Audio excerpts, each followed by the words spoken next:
You're listening to the Bear in Mind podcast, episode number 3. A podcast about love, color, and identity, and where driving yourself crazy is totally sane and curable. Now your host, T. Vias. So today I have a question for you, and it's a really great question. And if you haven't already guessed from the title, it's what makes you interesting. I would like you to list 3 things that you find interesting about yourself. And the only guideline I have is that you don't list something that your sister or coworkers or your dog find interesting about you. And so I'm going to give you some time to list the 3 things, and then I'm going to share with you the 3 things that I find interesting about myself, and then share with you what this question, your answers to this question, what it reveals about you. And lastly, talk about, are being interesting and unique the same thing? And if there's a difference, what's the difference? So I'm going to give you about 10 to 15 seconds to list the 3 things that you find interesting about yourself, even if you haven't even told anybody else. And I'm going to play some of that great intro music.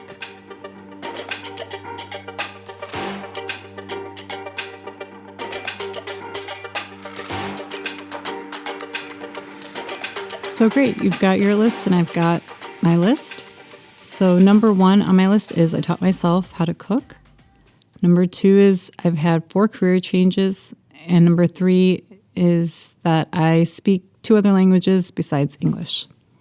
So you might be thinking, well, none of those things actually make me interesting, as there's a lot of people who have taught themselves how to cook, and there's a lot of people that speak 7 languages. And you're right. It doesn't make me interesting. Each one of those things don't make me interesting. And maybe even the combination of the things don't necessarily make me interesting or unique. And so I'm going to come back to that question about what makes us interesting and what makes us unique a little later. So first I'm going to talk about what your answers reveal about you. So my first question about your answers is, did you answer the question? Did you list 3 things or did you list anything? And if you didn't answer the question, my next question to you would be, why do you think you didn't answer the question? And I'll come back to that in a little bit. And so if you did list something, even if it's just one, my next question is, how did you answer that question? And by this, I mean, how many circumstances did you list? And what type of circumstances? So I'll give you an example. So one circumstance that you could have said is your profession. You listed, I'm a doctor, I'm an actor, or a musician, an artist. And just like me, I listed an ability, it was skill of cooking. I taught myself how to cook. And those would be circumstances where you achieved a certain result in your life. So you achieved obtaining a certain profession, a skill. And the other type of circumstance is the circumstances in which we have had no choice. So how many of these did you list? And by this, I mean, did you write down your gender, your race? Did you mention your childhood? And so looking at your answers, how many of these types of circumstances, so one, the circumstances were the results you've achieved, and the other type of circumstances where you had no choice, how many of those are included in your answer? And this is something that I think reveals about how we view ourselves, which is sometimes a little hard to be conscious of sometimes when we're living day to day in the grind. And so this reveals to you how you would define interesting. So if your answers include these types of circumstances, basically if you want to break down the 2 circumstances into your results that you've achieved, which is what you do in your life, and then the circumstances which you have no choice, and how you view those as a component of what you define as interesting and or unique. And also it reveals also maybe how you view other people to be interesting in your life.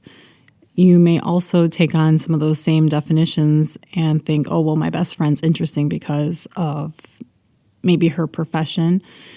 And it's kind of an interesting way to find out your definition. So I'm going to talk about what makes us interesting and then in relation what makes us unique. But I'm just going to backtrack a minute to your answer if you didn't put anything down. And your reason for not putting anything down was you are an ordinary person like everybody else. I 100% agree with you that everyone is ordinary and that we all have thoughts and feelings and we're the same inside. And I also have the opinion that everyone is interesting and everyone is unique. And those two things often seem quite at the opposing ends, and that's kind of, they sit at opposing ends, but it doesn't mean that one is true and one is wrong. We're both ordinary humans in the sense that we're all the same inside. And then how we express ourselves in this world is going to contribute to our uniqueness in this world. So I hope that you go back and answer the question if you didn't answer the question and take some more time to list 3 things that you think make you interesting. And so then if you look at what makes us interesting, and I'm going to look at my answers, and if I were to combine all the 3 things that I listed that I think make me interesting, the combination of the 3 might contribute somewhat to my uniqueness. And in my case, I listed 3 results that I've achieved in my life. And even if I added in circumstances which I had no choice, for example, I'm a woman and I'm Indian American. When I add that into the mix and I add the 3 things that I've achieved in my life, even then, I would still be quite interesting and it would lend itself to my uniqueness. And it still doesn't make me unique, even in the sense from there still might be somebody with similar circumstances that I had no choice in and achieved similar results in their life. And so then if I could list 10 things, 10 circumstances where I had choice or no choice, and if I listed more of that, would that then make me unique in this world? And my answer to that question is no. That's not what makes us unique. So then my list of 3 things becomes a list of things in which I connect with others. And regardless of the circumstances listed, it is a way that I can connect. I can connect with someone through our shared love of cooking. I could connect with somebody who is a woman and also has Indian ancestry. So then the question remains, what makes us unique? And I think it's the journey, whether the journey of our past, the journey that we're currently in, or the journey that's our future.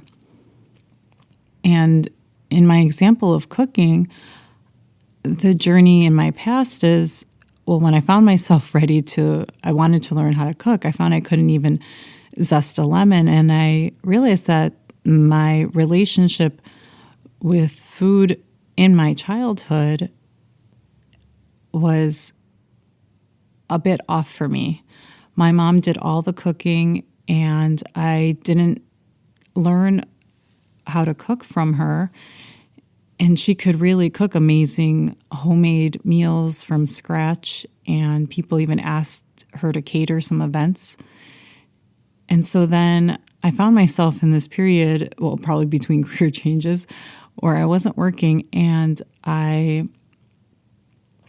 kind of thought, well, why don't I know how to zest a lemon? And I went on this journey to discover how to teach myself how to cook and to see if I even liked and enjoyed cooking from scratch. And so as I continued to teach myself, I struggled. I didn't have a lot of basic skills. I made a lot of mistakes, and I even found cutting onions so difficult. Cutting anything I found so difficult. And then slowly it got easier. So that's kind of been my journey in a little bit of detail, but not so much detail, as to how I taught myself how to cook and a little bit of the why.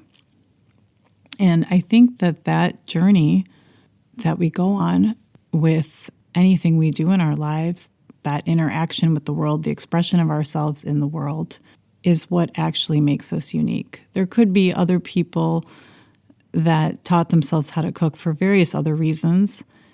And mine was about understanding my relationship with food and my beliefs about food. And it still continues today, so I know I'll have a journey in the future with it. That is that part of that story that I didn't have in the answer when I first answered the question, what makes me interesting? And so then when you look at your own uniqueness, do you include the journey? Do you include why you went down a certain path, why you made certain choices? Do you also include the internal changes that you faced, the internal struggles, the internal challenges that you faced in going on a journey? So I'm going to wrap up here, and I'm going to leave you with two thoughts. I hope that you go back and you look at your answers and you look at the why of why that makes you interesting. And the second thought that I want to leave you with is, at the two polar ends, there is our uniqueness, and at the other end, there is us being ordinary. And everything in between our uniqueness and our ordinariness is human connection. I'll check back with you next week. Thanks for listening. Listen for a new episode next Tuesday by subscribing on your favorite podcast platform. Bye for now.